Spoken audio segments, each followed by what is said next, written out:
Natuurlijk zal het consequenties voor hem hebben. Ik wens hem veel succes en ik wens hem alleen wijsheid. Laat hij goed checken wat hij aan het doen is. Want als hij niet oppast, is hij parlementariër af.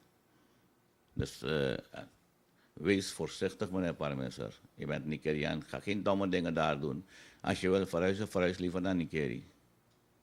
Wat zullen de consequenties zijn? Moet je dan in het district wonen om parlementariër daar te zijn?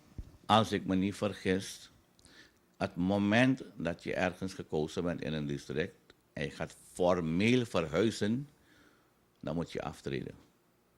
En als Parmeser nu verhuist, dan moet hij aftreden als parlementariër. Verhuist hij niet, dan kan hij ook geen kandidaat zijn in Wanica. Dus het is kip of ei op dit moment.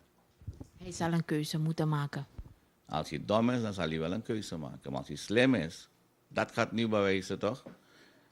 En dat gaat getuigen van kundigheid en waardigheid. Dat moet hij nu bewijzen.